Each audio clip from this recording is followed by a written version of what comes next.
అంబేద్కర్ కోనసీమ జిల్లా అమలాపురం రూరల్ మండలంలో రావుల చెరువు గ్రామంలో పేలుడు జరిగింది. ఈ ఘటనలో 4 గాయపడ్డారు. పేలుడు జరిగిన దాంట్లో ఇంట్లో బాణాసంచా ఉన్నట్లుగా స్థానికులు అనుమానం వ్యక్తం చేస్తున్నారు. ఈ పేలుడుతో ఇంట్లో వస్తువులన్నీ కాలి బూడిదయ్యాయి. వస్తువులు గాల్లోకి ఎగిరిపడ్డాయని స్థానికులు చెబుతున్నారు. గాయపడిన వారిని అమలాపురంలోని కిమ్స్ ఆసుపత్రికి తరలించారు. వారిలో ఓ మహిళ పరిస్థితి విషమంగా ఉన్నట్లు ఆసుపత్రి వర్గాలు చెబుతున్నాయి. పోలీసులు సంఘటనా స్థలానికి చేరుకుని దర్యాప్తు చేపట్టారు.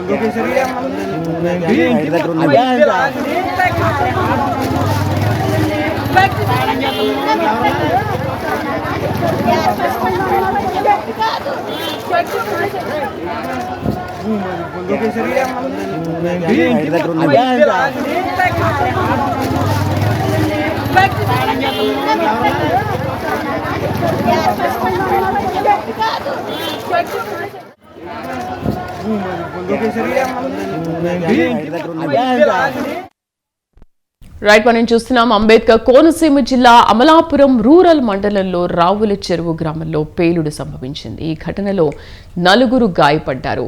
పేలుడు జరిగిన ఇంట్లో బాణాసంచా ఉన్నట్లుగా స్థానికులు అనుమానం వ్యక్తం చేస్తున్నారు. పూర్తి సమాచారం కరెస్పాండెంట్ చక్రధర్ అందిస్తారు. చక్రధర్, అసలు ఈ ప్రమాదం ఎలా జరిగింది?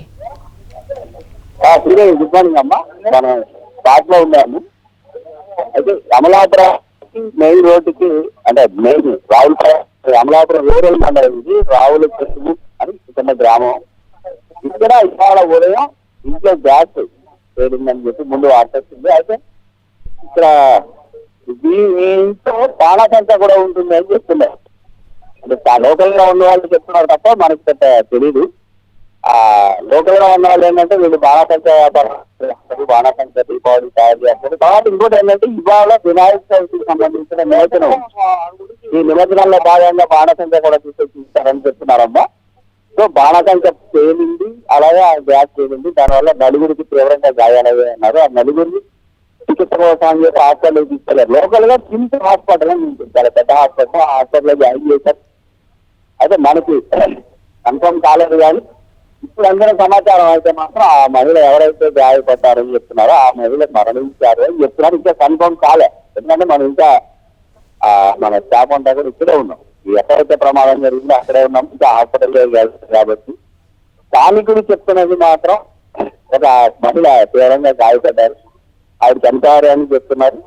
ఇక్కడ పరిస్థితి చూస్తే ఆ పేలుడు తీవ్రత అయితే చాలా దారుణంగా ఉంది.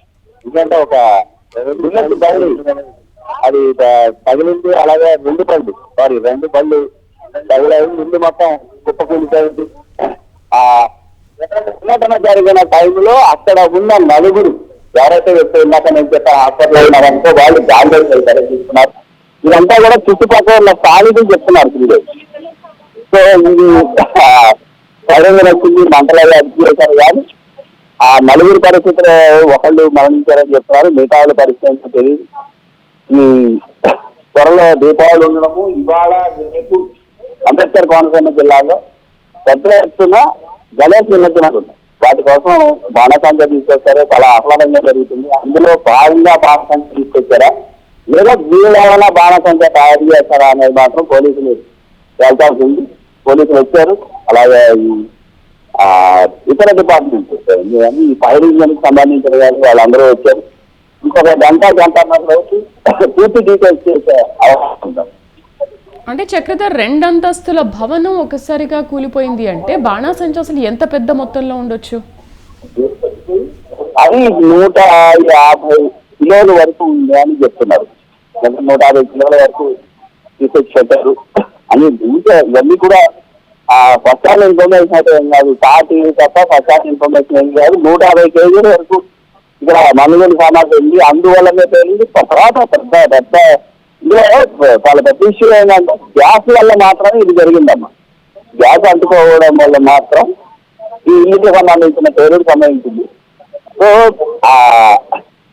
ఎంత అంటే 150 కేజీల వరకు ఉందని చెప్తున్నారు. ఇది కాకుండా ఇది బాణాసంచా ఎంత తెచ్చారు లేదా అసలు వీళ్ళు బాణసంచ వ్యాపారం చేస్తారు, ఇవన్నీ కూడా తర్వాత జరుగుతాయి. ముందు వచ్చిన ఫస్ట్ హ్యాండ్ ఇన్ఫర్మేషన్ నేను మీకు 30 వరకు చెప్పేదంతా కూడా ఫస్ట్ హ్యాండ్ ఇన్ఫర్మేషన్. ఈ ఫస్ట్ హ్యాండ్ ఇన్ఫర్మేషన్ లో భాగంగా 150 కిలోల వరకు ఉందని చెప్తున్నారు. పోలీసులు చెప్పలే, ఇంకా లోకల్గా ఉన్న ఆ చుట్టుపక్కల ఉన్న వాళ్ళు కానీ లోకల్గా ఉన్న వాళ్ళు చెప్తున్నారు. కానీ అఫీషియల్ వర్షన్ అయితే మాత్రం మనకి ఇంతవరకు రాలేదు. 150 కేజీలు అంతవరకు ఉందని చెప్తున్నారు.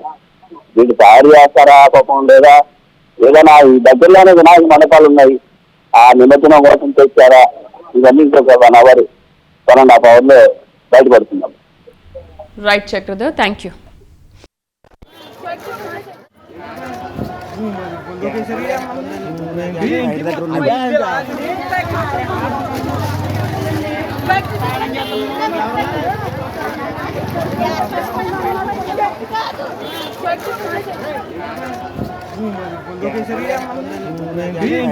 దగ్గర